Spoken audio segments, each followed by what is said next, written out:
episode 113 of the show with me. Michael Lab's a host of the Michael Lab Show. Welcome to the most entertaining podcast on the market. Totally lying. It's definitely not the most entertaining podcast, but it's a podcast that people enjoy, and I enjoy doing it, so we will continue to do it. But goddamn, man, it's been a beautiful week. It's been a good month, dude. I can't believe it's August already, and I mean, you guys are watching this, listening or watching this video on the 13th, I believe, of August. I'm recording this on the 11th of August, and it's just flying by. Like, when we went into lockdown, I don't know, what was that, March? I think pretty much the whole country was shut down by mid to late March. From March, April, May, June, mid-June, those 4 months, I feel like every day I woke up, I feel like we're going 2 days and then we're going back a day. Like, it was moving so slow. It was like a snail's pace. I think it was just so many people were out of jobs. You were going out on the road. Like, if you were leaving your house, like, I never really locked down. Like, I always went on drives and stuff like that.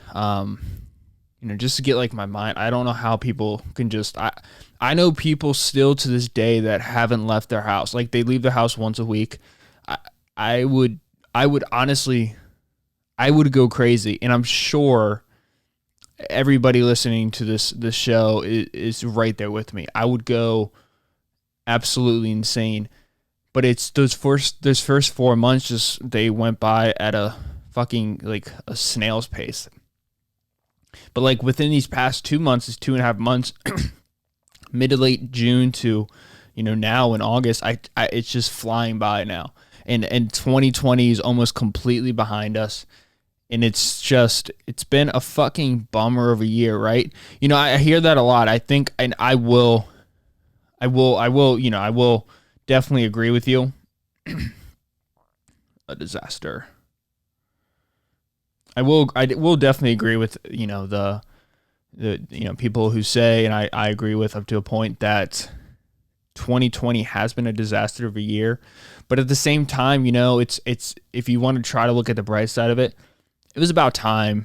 Like, shit's been so good for so long, especially in the United States. Like, we've had such minimal issues, like like the last huge thing, like, economically, was 2008, 2009, 2013 was a little rough. 9/11, obviously that was rough. But shit has just been going well for so long, and it's almost like a restart button for everybody.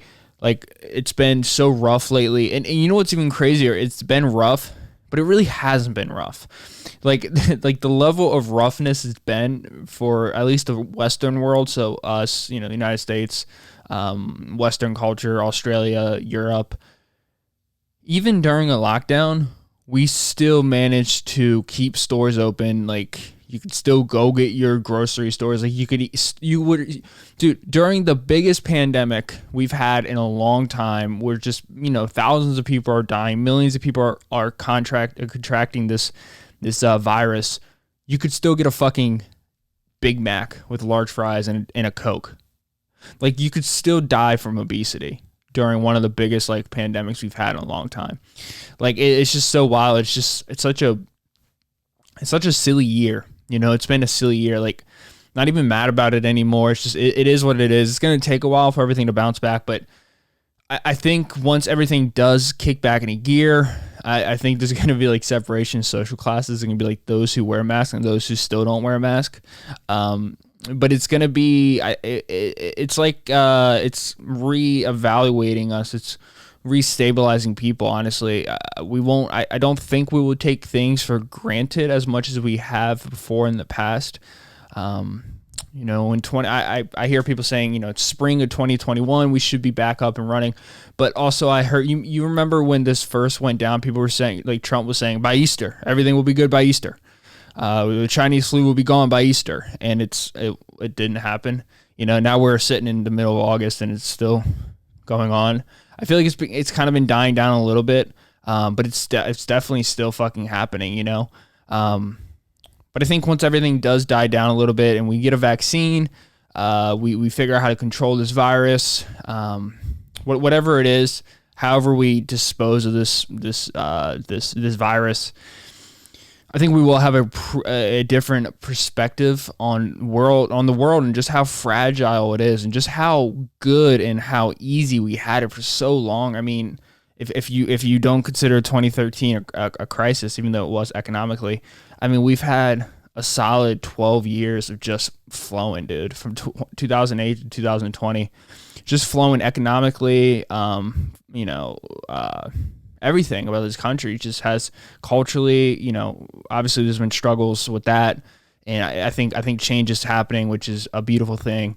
But it's just been a unique year. And I look back at it and I'm just I'm so happy because, I find myself with this podcast, especially, that it's starting to build, it's starting to take on something that's not me anymore. And it's a really strange perspective, honestly.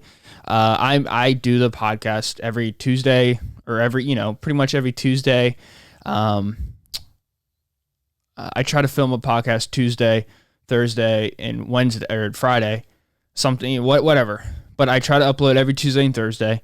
And I knew, like, once this lockdown happened, I knew that it was a time for people to really make moves, really make moves during a time of struggle. People were on unemployment left and right. We're getting cut $600 checks extra on our unemployment. I'll be very transparent. I was making $900 a week right about, and I know other people were making more. But you're making that, that's $3,600 a month, and that money, you should save the shit out of that money. You should use that money. It's given to you to survive. But I just saw this huge gleaming opportunity to progress in something in your life that you've always really wanted to do. And for me, I was closing into a year of the podcast, I was about 9 months into it. And I was just like, let's kick it in second gear. Let's make this schedule. Let's really crush the schedule. And let's just take it to the best place we possibly can. And once the lockdown hit, my podcast doubled in listens on audio, and it's pretty much, it hasn't doubled every month, but it's increased every single month by at least 100 listens, at least 100 to 200 listens. New people I meet people outside of my bedroom where my podcast is filmed, and they listen to it. And it's just it's a really interesting thing. I'm really fascinated to see at the end of this who has been creating or developing or bettering themselves in different ways during the lockdown, because as much chaos that there has been, there's also been, I think, a new wave of talent coming out of this, a new breed of people. And I honestly, I really do believe that the people who do come out of this, there's going to be a different gratefulness to be alive. There's going to be a gratefulness to be in a normal civilization again, a normal society. And in the back of our heads, in our primitive brains, we're gonna remember just how easily everything can kind of just spin out of control again. And I think that's a huge advantage. And I think it's something that we don't speak upon enough. I think knowing that the floor that we walk on there's a huge possibility it can be very unstable for a while, and we got to patch it up, and then we can stabilize it again. I think for so long we just kind of ignored that.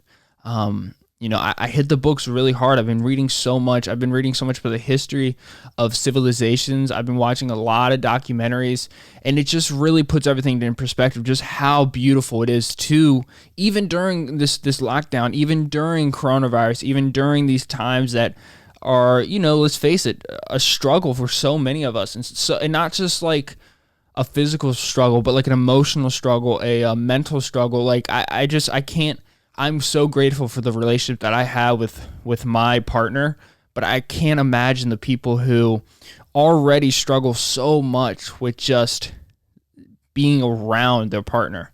And just those people who you hope that their relationship blossomed during this, that they actually spent time to slow down and speak to each other about their issues, their insecurities, their trust dilemmas that they have with their significant other. But I think a lot of people really took a step back hard. And I think for people like that, and I know a lot of people like that, it's a time to move, turn your windshield wipers on, get rid of the fog, and then try to see something different. Because I think once everything opens up again, and once we can actually open up with understanding what this is, like once we understand what coronavirus actually is, and we can actually find like real numbers of what it is rather than, I think, inflated numbers. If we can just get rid of the stigma that coronavirus is cancer, in the sense that it will kill you, or there's a huge chance of it killing you, and we can understand that coronavirus, and I'm not making a scientific claim here, so please don't give me a strike, YouTube, but that it's may or may not be very similar, or may be very similar to the common cold, and if you're very unhealthy when you contract the common cold, it can escalate to pneumonia, and that can escalate to death. Not a scientist, not an intellectual on this at all, but that's just my opinion, an uneducated opinion. That's my claimer. But once we can understand what it is, I think you're going to see a lot of people shooting hard out of the starting gate. And that's what excites me. That's honestly what excites me, that we're closing into 2021. And I really do think 2021 is going to be an interesting year for a lot of people. And I laugh at it now, thinking about the end of 2019. We're all getting fucking pumped for 2020, blah, blah, blah, blah. This is going to be the best year. And then nature just says, fuck you. China says, fuck you. Watch this shit from Wuhan, China. And then we're going to blame it on the bat at a wet mark. And then the world's going to go in chaos. And then Lebanon's going to blow up. Have you seen that video? It's fucking, I don't know what happened. It seems like there's a lot of chaos now in that part of the world, like Belarus, Lebanon. Like there's a lot of it seems like there's just a lot of political instability. And this is what's really fascinating about every time like a movement starts in the United States, I think there's every time you see heavy protesting in a developed country such as the United States, you see this very interesting domino effect that takes place throughout the rest of the world. And I think it's because people view us as like this. I think a lot of countries do not like us for a lot of reasons, because I think we do come off as snobs. We come off as like we deserve more than you. We're better than the rest, and then you have people who say, well, yeah, fuck everybody else, we are better than the rest. So then it just emphasizes that opinion. But you always see, whenever there's political unrest in this country, it seems like, and watch, just honestly, what's hilarious, this is probably just my arrogance as being American speaking right now, but you see like this exponential growth throughout the rest of the world for political chaos. And it just seems like we're in a pivotal time right now. And it's so hard to make that statement because, 1960s, 1970s, 1980s was a pivotal time too, right? It's always a pivotal time, but it feels like it's our pivotal time, as this generation. But fuck, man, Corona 2020. It's been quite the year. School's starting back up. Like, I'm really confused with the school start back. Like, I don't know. I'm going to be all online classes. I worry about colleges right now. Like, if you're getting a business degree like I am, like, what the fuck's the point?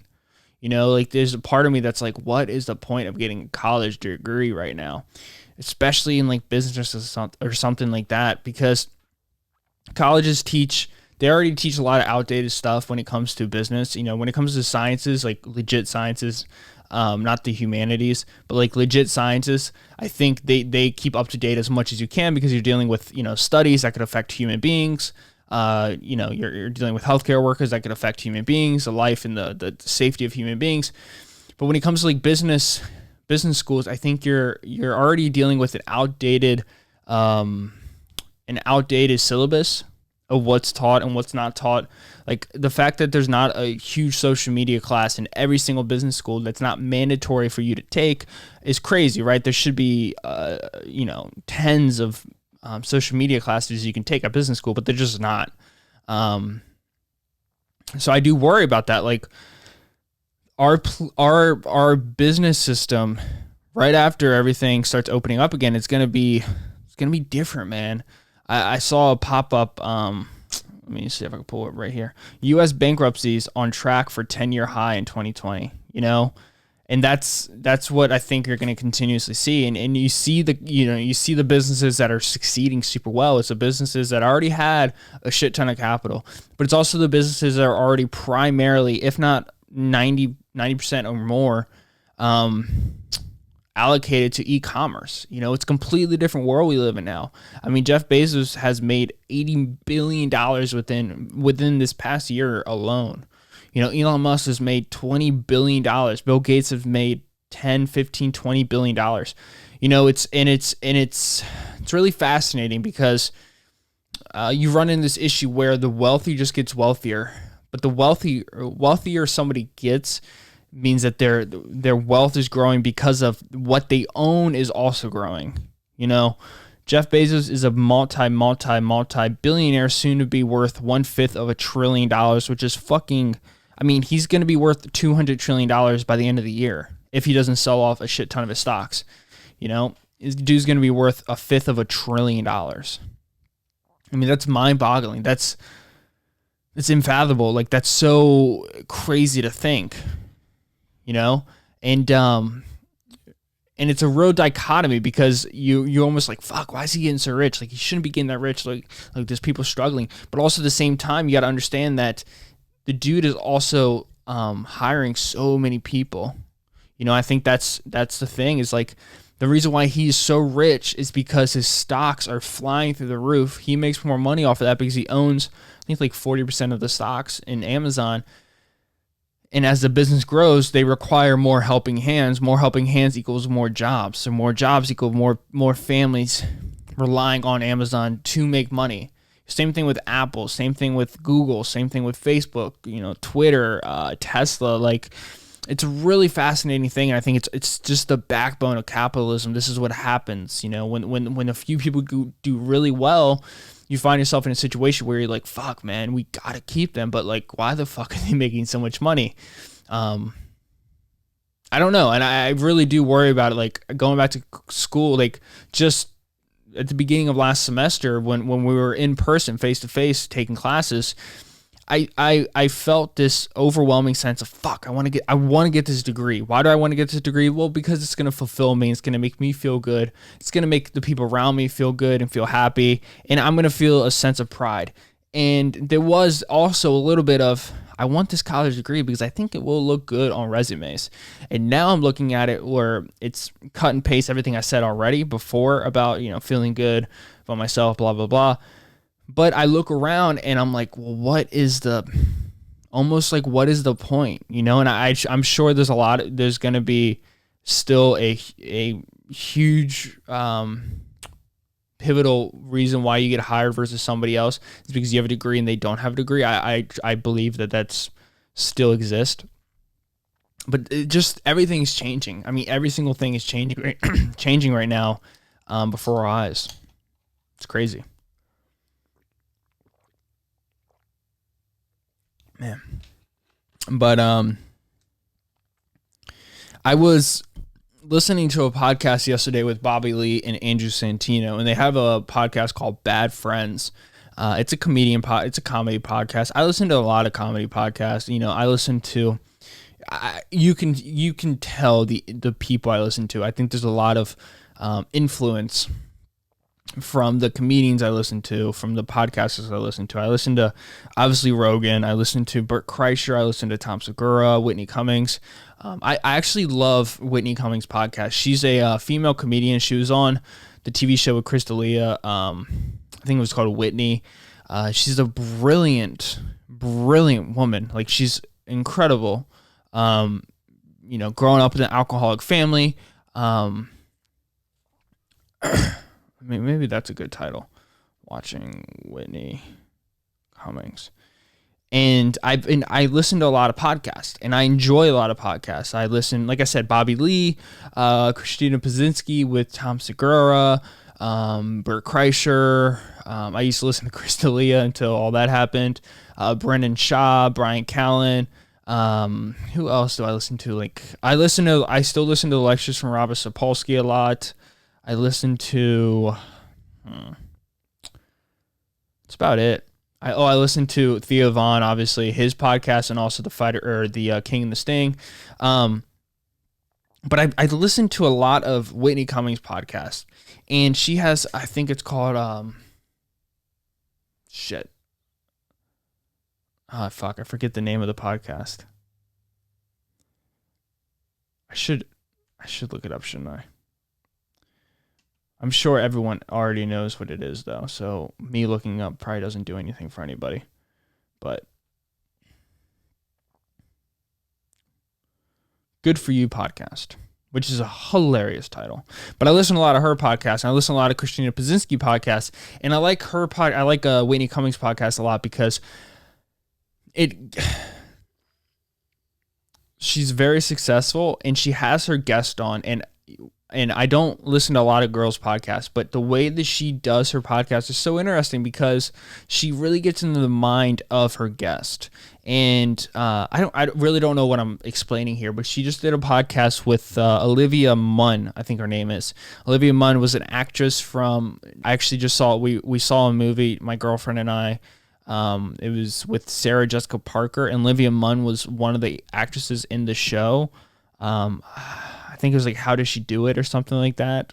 It was like about the mom who works. She's a corporate gig. She's got she like sells stocks and bonds and stuff like that. And she also has a family. But Olivia Munn was in that, and I saw her pop up on Good For You podcast with Whitney Cummings. And I listened to it, and I listened to all her podcasts, and they're very enlightening. I like the way every time she starts off a podcast, she goes, "Are we friends?" And it's so interesting when you think about that. And this is a transition to what I want to speak upon. Dude, every time I talk, it's like I feel like my podcast is just, I should just name my podcast Michael quote, or Michael parentheses, this is how I think, end quote, labs. Like, because I'm just dotting, I'm just putting a line through the dots, and I'm connecting the dots. That's how I speak on this podcast. But it's a really fascinating question because, and I sat down in my car, I was driving home, listening to Post Malone's album, and I was thinking about that. Like, how many people, if I were to ask them, are we friends? How would I explain that relationship? You know, because there's a lot of people in my life that I consider very, very close. I consider them very close. I think I have a distorted viewpoint on what a friend is, though. I really do. I think I have a completely distorted viewpoint on a friend. And I think for the longest time, I've always was under the assumption that people thought of friends the same way I did. But the older I get, the more I realize that's just not true. The way I view friendships is I can call on you when I need you. You can call on me when you need me. But it's not a consistent hanging out every single day kind of thing. You know, and so when I listen to her podcast, she always asks all her guests this, and they always, Brendan Schaub too. Did I say his name? I also listen to his podcast all the time. And they all have a different response. And I think it's good to take roll call. Ask yourself that. If someone were to ask me, are we really friends? How would I respond? What do you consider a friendship? Like, how do you consider a friendship in your life, and how does it grow, and how do you see it? I don't know. I really don't know what I was getting. Actually, I do know what I was getting, but I really do love her podcast. It's a brilliant podcast. I highly recommend it. But Bobby Lee was speaking about the 12-step program. Bobby Lee's an actor, comedian, recovering drug addict, alcoholic. But he's a brilliant comedian. Like, he's really, really good. He's really good, and he's fucking hilarious. He's hilarious. And he did a podcast called Bad Friends with Andrew Santino. It's their podcast, and he starts talking about the 12-step program. I think the guy's name was Bill Watson, and I'm like, what the fuck? Like, I got upset with myself because I don't know much about the 12-step program. Like, I don't know much about it. I know people. I have friends, family. I know people who are currently on it, because I think so basically what I did was I'm going to the library today, and I'm going to buy that book, which I think is by Bill Watson. And basically he is a co-founder of the 12-step program. And I'm going to go ahead and read it. And I want to speak about it because I know for me, I'm not an addict. And I've spoken about this before on a podcast, but I do have a tendency to be very obsessive very quickly. So much so that I've told Taylor before, my girlfriend, hey, if you see me doing something way too much for at least a week in a row, and if I'm doing it twice or 3 times or every single day, please just like bring it up to my attention, because I sometimes do, if I do it too long, I will eventually figure out what I'm doing. But by that point, I'm probably off balance already in my life. So if you could just like give me the nudge, be like, hey, asshole, you're doing this too much. Hey, asshole, you've ran a 5K for like 35 days in a row. What are you doing? I'm like, shit, I have been doing that. And then I look at my life and it's not balanced anymore. You know, I'm not asking, hey, Mike, how are you feeling today? I'm like skipping out on the gym, even though I love the gym. I'm eating too many calories. Just a lot of things. I'm starting to spiral out of control. But it was a really fascinating thing. So I looked up a few of the steps, and it's really interesting how it correlates with.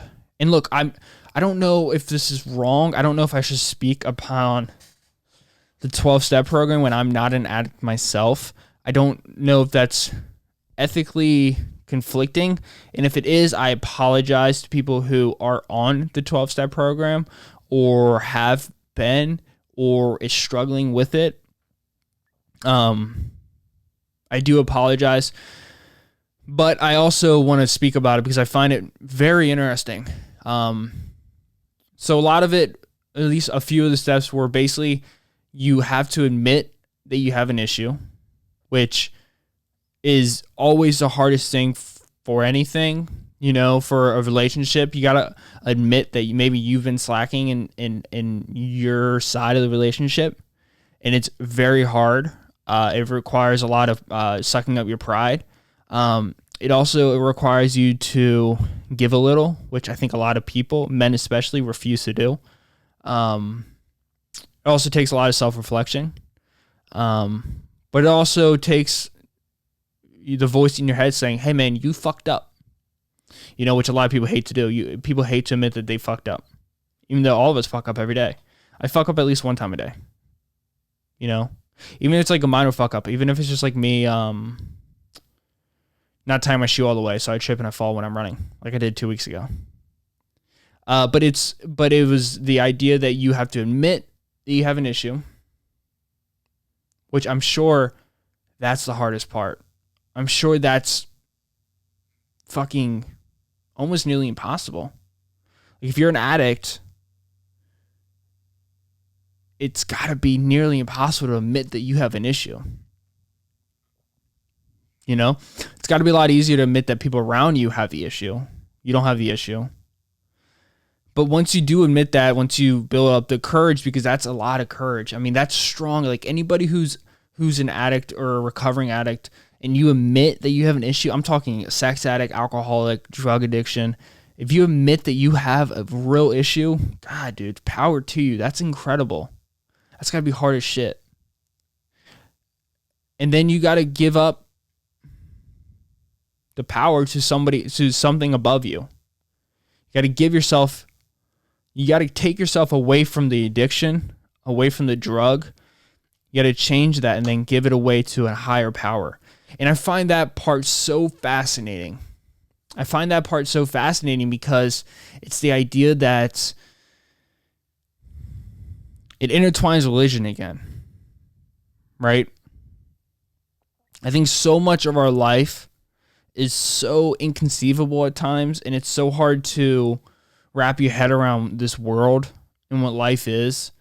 And I think there's an escape addiction that a lot of addicts struggle with, the idea of escaping your reality, altering it for whatever reason it is. And then there's a dopamine feedback loop that becomes so aggressive. It becomes your God. it becomes the power above you. So admit it sounds very biblical. But if you admit that what you are doing, what your greater power is, the drug, the heroin, let's just use heroin. If you admit that heroin does have power over you, it is the God over your life. It is taking control of your life. It is ruining your relationship, it is ruining your health, and it is killing you, and it will kill you. If you admit that it's an issue, and then you can replace it, you can throw it to hell, you can get rid of it, and then you can bring a healthy power to the top. And then you go back and everyone you ever hurt, you apologize to. And I find this so interesting because it's as much as a 12-step for addicts, it's like healthy for people. It's a healthy way to view the world. It's healthy to tell people that you've done wrong. Hey man, I'm sorry. I apologize for what I did. More than just, it's for you. It's not even for them. It's for you. It's good to have a sponsor. It's good to have somebody in your corner that will always be there for you. It's good to have a higher power. Whatever that higher religion, it doesn't matter what it is. It's good to have that. It's good to admit that you have an issue. It's good to admit that maybe you are manipulative or you do practice gaslighting without you knowing it. It's good to be aware of these things.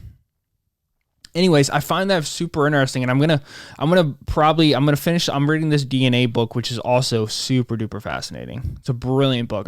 It's one of those books that I wish I could just talk about, but I can't really because I don't know exactly what I'm talking about, and I don't want to like say things that are completely off the wall and then have it be completely factually not true. But it's really a brilliant book. I think it's Blueprint. I think the name of the book is Blueprint, how DNA has formed us the way we are, who we are, or how DNA makes up who we are. But it's a really fascinating book. It talks about heritability for our genes and how much our genes play a role in how it plays. Like 70% of our weight issues can be tied back to a certain combination of a genetic code that you have. Like if you have like a GC or AT versus an AA gene combination. This is when I sound fucking stupid. I shouldn't talk, but I will. And you're born the same exact way, the same exact DNA structure. You eat the same exact thing at the same exact time every day. You exercise. You basically do the same thing every day, except there's 3 of you. The person who has the AA will be a normal weight for that age group, for that sex of the person, that gender. The person who has like the AT will be minus 3 pounds from you, and the person who has like the CG will be plus 3 pounds for you. It's called it the fat gene. I don't really know what I'm talking about, but it's a great book. But I'm going to read the 12-step book, and I really want to implement it in my life. Not an addict, but I just want to implement it in my life, and I just want to see the effects it can have on me. But yeah, I don't know. It's a shorter podcast today. It's a Tuesday, dude. It's a good day to be here with you, with people out there speaking to you. I love you. You guys are beautiful people. If you made it this far in the podcast, make sure you go ahead, drop it a review. We're closing into 400 reviews. We're closing into episode 125, which I think is a milestone, but I don't really know. But keep supporting it. I do think I'm coming up with an idea for Patreon. I'm not too sure. It will be like $2 a month, $1 a month. Not that much, but it will be like a membership thing. Just so I can make more money so I can put it back into the podcast. I want to look for studio space, but it just times are very unstable right now. So who really knows exactly what's going to happen? But what I do know is I'm going to end this podcast. And what I also know, I'm going to shower and change and probably take a nap. It's only 9:42 in the morning, but I went running at 5 o'clock and I'm so tired. I've been only getting like 5 to 6 hours of sleep a night, but that's my fault though. I'm just little obsessed right now with running.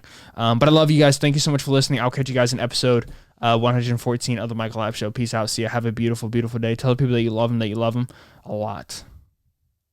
You never know if it's going to be the last time you ever see them. Peace out. Thank you.